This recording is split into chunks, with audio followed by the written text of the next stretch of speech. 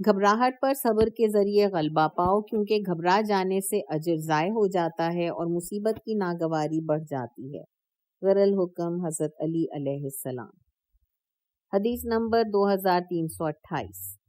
جو شخص گھبرا جائے اور بے صبری اس پر غالب آ جائے، اسے عذاب ملتا ہے، وہ امر خدا کو ضائع کر دیتا ہے اور اپنے ثواب کو بیچ ڈالتا ہے۔ غر الحکم حضرت علی علیہ السلام۔ حدیث 2329۔ جس پر بے صبری غالب آ جائے وہ صبر کی فضیلت سے محروم ہو جاتا ہے۔ غر الحکم حضرت علی علیہ السلام۔ باب نمبر 500۔ سخت ترین بے صبری۔ حدیث نمبر 2330۔ سخت ترین بے صبری واویلا اور چیخ پکار کرنے، منہ پر تماچا مارنے، سینہ کوٹنے، بالوں کو نوچنے کو کہتے ہیں۔ جس نے بین کرنے والیوں کو مقرر کیا، اس نے صبر کا دامن چھوڑ دیا اور دوسرے طریقے پر چل نکلا۔ بہار جیم 2 صفحہ 89، مسکن امام محمد باقر علیہ السلام۔ حدیث نمبر 2331۔ دو آوازیں ایسی ہیں جنہیں خداوند تعالیٰ سخت ناپسند فرماتا ہے، مصیبت کے وقت چیخ پکار کرنا اور نعمت کے موقع پر گانا بجانا۔ بہ جیم 77 صفحہ 143، فی رسول اکرم صلی اللہ علیہ وآلہ وسلم۔ حدیث 2333 332۔ جو شخص منہ پر تماچے مارے اور گریبان چاک کرے وہ ہم سے نہیں۔ بہ جیم 82 صفحہ 93، مسکن رسول اکرم صلی اللہ علیہ وآلہ وسلم۔ حدیث 2333۔ جو شخص مصیبت کے وقت اپنا ہاتھ اپنی رانوں پر مارے گا اس کا اجر ضائع ہو جائے گا۔ بہ جیم 78 صفحہ 60، فی حضرت علی علیہ السلام۔ حدیث 2334۔ جب حضرت امیر المومنین علیہ السلام نے صفین کے مقتولوں پر لوگوں کے رونے کی آواز سنی تو فرمایا، میں سن رہا ہوں گویا تم پر تمہاری عورتیں غالب آ چکی ہیں، تم انہیں اس دھاڑنے سے کیوں نہیں روکتے؟ بہ جیم 67 صفحہ 235، حضرت علی علیہ السلام۔ باب نمبر 501۔ اگر بے صبری کرتے ہو تو۔ حدیث نمبر 2335۔ اگر تم اپنے ہاتھوں سے چلے جانے والی چیز پر بے صبری کا مظاہرہ کرتے ہو تو پھر ہر اس چیز پر بھی بے صبری کا مظاہرہ کرو جو تم تک نہیں پہنچ پائی۔ اس طرح موجود چیز کے ذریعے غیر موجود چیز پر استدلال قائم کرو، کیونکہ واقعات تو ایک دوسرے سے ملتے جلتے ہی ہیں۔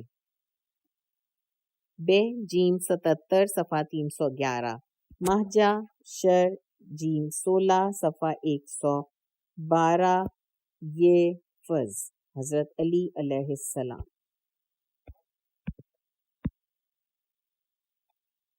فصل نمبر 7 کا آغاز ہو رہا ہے صفحہ نمبر 73 پر، اور اس فصل کا عنوان ہے جزا۔ باب نمبر 502۔ جزا۔ قرآن مجید میں قرآن کی آیت کا ریفرنس ہے سورہ طٰہٰ آیت نمبر 15۔ قیامت ضرور آنے والی ہے اور میں اسے لامحالہ چھپائے رکھوں گا تاکہ ہر شخص اس کے خوف سے نیکی کرے اور جیسی کوشش کی ہے اس کا اسے بدلہ دیا جائے۔ سورہ نجم کی آیت نمبر 31۔ اور جو کچھ آسمانوں میں ہے اور جو کچھ زمین میں ہے، غرض سب کچھ خدا ہی کا ہے، تاکہ جن لوگوں نے برائی کی ہے وہ ان کو ان کی کارستانیوں کی سزا دے، اور جن لوگوں نے نیکی کی ہے ان کو ان کی نیکی کی جزا دے۔ حدیث شریف۔ حدیث نمبر 2336۔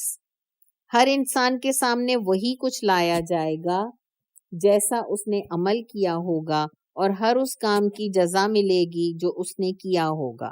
غر الحکم حضرت علی علیہ السلام۔ حدیث نمبر 2337۔ شر کی سزا صرف اس کے بجا لانے والے کے لیے ہے، جبکہ خیر کی جزا صرف اس کے انجام دینے والے کے لیے ہے۔ غرر الحکم حضرت علی علیہ السلام۔ باب نمبر 503، برائی کی سزا اس کے متناسب ہوگی۔ قرآن مجید کی آیت سورہ انعام آیت نمبر 160، اور جو شخص بدی کرے گا تو اس کی سزا اس کو بس اتنی ہی دی جائے گی۔ سورہ غافر مؤمن آیت نمبر 40، جو برا کام کرے گا تو اسے بدلہ بھی ویسا ہی ملے گا۔ سورہ قصص آیت نمبر 84، اور جو برے کام کرے گا تو وہ یاد رکھے کہ جن لوگوں نے برائیاں کی ہیں ان کا ویسا ہی اجر ہے جو دنیا میں کرتے رہے ہیں۔ قول مؤلف، ملاحظہ ہو ثواب باب نمبر 472، اور ہمارے پاس اور بھی بہت کچھ ہے۔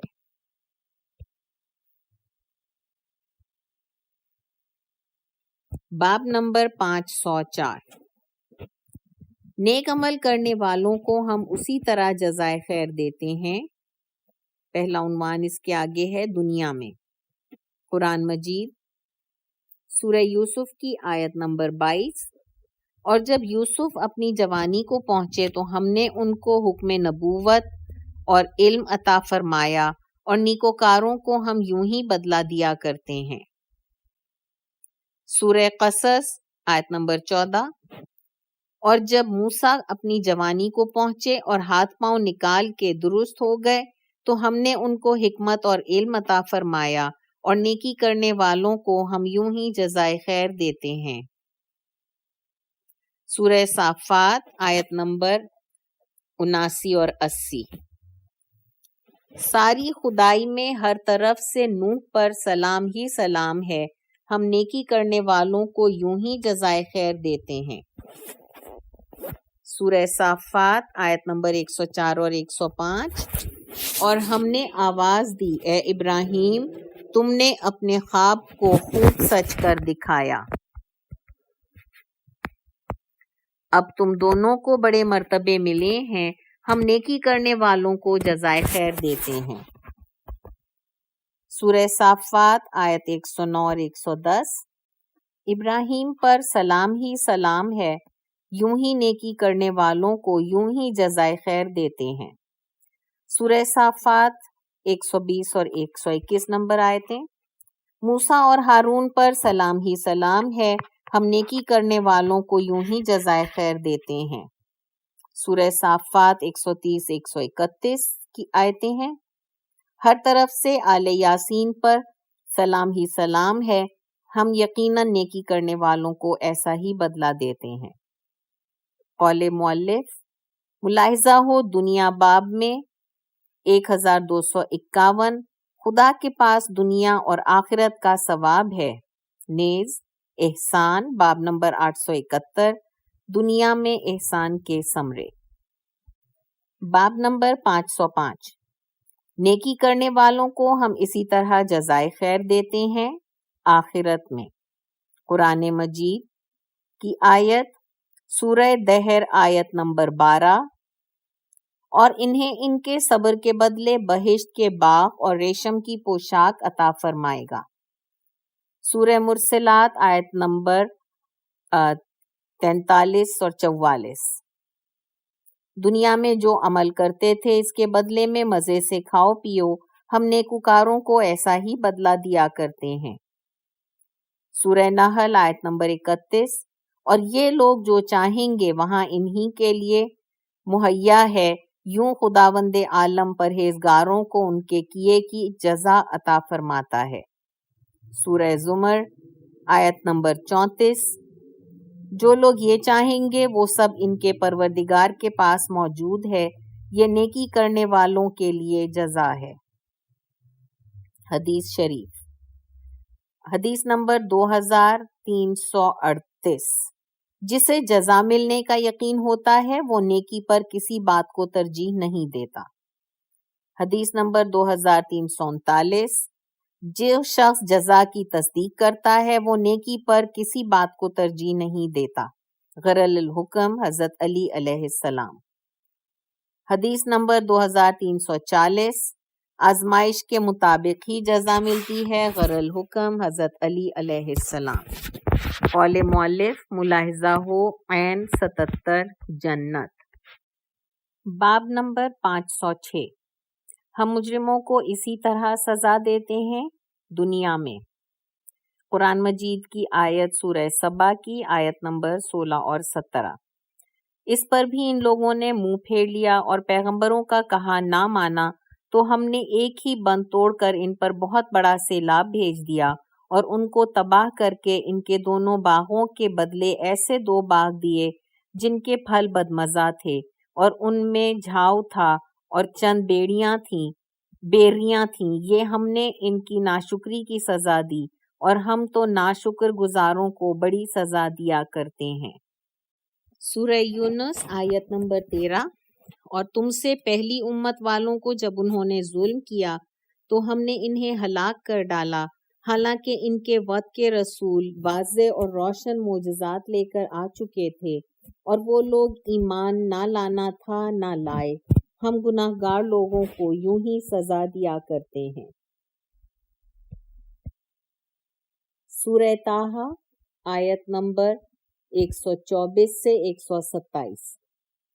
اور جس شخص نے میری یاد سے منہ پھیر لیا اس کی زندگی بہت تنگی میں بسر ہوگی اور ہم اسے قیامت کے دن اندھا بنا کے اٹھائیں گے۔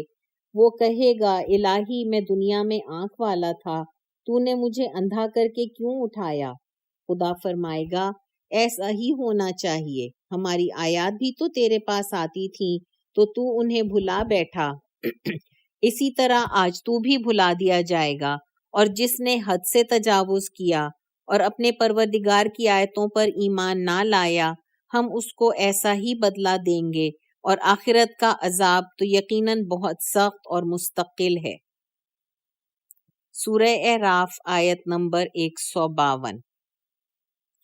بے شک جن لوگوں نے بچڑے کو اپنا معبود بنا لیا ان پر عنقریب ہی ان کے پروردگار کی طرف سے عذاب نازل ہوگا، اور دنیاوی زندگی میں ذلت۔ اس کے علاوہ ہم بہتان باندھنے والوں کو ایسی ہی سزا دیا کرتے ہیں۔ سورہ احقاف آیت نمبر 21 سے 25۔ اے رسول، تم عاد کے بھائی ہود کو یاد کرو جب انہوں نے اپنی قوم کو سرزمین احقاف میں ڈرایا، اور ان کے پہلے اور ان کے بعد بہت سے ڈرانے والے پیغمبر گزر چکے تھے۔ ہود نے اپنی قوم سے کہا خدا کے سوا کسی کی عبادت نہ کرو، کیونکہ تمہارے بارے میں ایک بڑے سخت دن کے عذاب سے ڈرتا ہوں۔ وہ بولے کیا تم ہمارے پاس اس لیے آئے ہو کہ ہم کو ہمارے معبودوں سے پھیر دو؟ تو تم اگر سچے ہو تو جس عذاب کی تم ہمیں دھمکی دیتے ہو لے آؤ۔ ہود نے کہا اس کا علم تو بس خدا ہی کے پاس ہے، اور میں جو احکام دے کر بھیجا گیا ہوں وہ تمہیں پہنچائے دیتا ہوں، مگر میں تم کو دیکھتا ہوں کہ تم جاہل لوگ ہو۔ تو جب ان لوگوں نے اس عذاب کو دیکھا کہ بادل کی طرح ان کے میدانوں کی طرف امڑ آ رہا ہے تو کہنے لگے یہ تو بادل ہے جو ہم پر برس کر رہے گا، نہیں بلکہ یہ وہ عذاب ہے جس کی تم جلدی کر رہے تھے۔ یہ وہ آندھی ہے جس میں دردناک عذاب بھرا ہے، اور جو اپنے پروردگار کے حکم سے ہر چیز کو تباہ و برباد کر دے گی۔ پس وہ ایسے تباہ ہوئے کہ ان کے گھروں کے سوا کچھ نظر ہی نہ آتا تھا۔ ہم گنہگاروں کو یوں ہی سزا دیا کرتے ہیں۔ قول مؤلف ملاحظہ ہو ذنب یعنی گناہ، ذنب۔ باب نمبر 1278 سے 1282 تک، گناہوں کے آثار و نتائج۔ باب نمبر 1283، ایسے گناہ جن کے مخصوص نتائج ہوا کرتے ہیں۔ باب نمبر 1284، جن گناہوں کی سزا جلد ہی دنیا میں مل جاتی ہے۔ باب نمبر 507، ہم مجرموں کو اسی طرح سزا دیتے ہیں آخرت میں۔ قرآنی سورت اعراف آیت نمبر 41، ان کے لیے جہنم کی آگ کا بچھونا ہوگا اور آگ ہی کا اوڑھنا بھی، اور ہم ظالموں کو ایسی ہی سزا دیتے ہیں۔ سورہ فاطر آیت نمبر 36، اور جو لوگ کافر ہو گئے ان کے لیے جہنم کی آگ ہے، نہ ان کی قضا ہی آئے گی کہ وہ مر جائیں اور تکلیف سے نجات ملے، نہ ہی ان کے عذاب میں تخفیف کی جائے گی، ہم ہر ناشکرے کو یوں ہی سزا دیا کرتے ہیں۔ سورہ طٰہٰ آیت نمبر 74۔ اس میں شک نہیں کہ جو شخص مجرم ہو کر اپنے پروردگار کے سامنے حاضر ہوگا اس کے لیے یقیناً جہنم ہے، جس میں نہ تو وہ مرے گا اور نہ ہی زندہ رہے گا، وہ سسکتا رہے گا۔ سورہ قمر آیت نمبر 47 اور 48۔ بے شک گناہ گار لوگ گمراہی اور دیوانگی میں مبتلا ہیں، اس روز یہ لوگ اپنے منہ کے بل جہنم کی آگ میں گھسیٹے جائیں گے اور ان سے کہا جائے گا اب جہنم کی آگ کا مزہ چکھو۔ قول مؤلف ملاحظہ ہو عین 84 جہنم۔ اور یہاں فصل نمبر 7 کا اختتام ہوتا ہے۔ الحمدللہ رب العالمین۔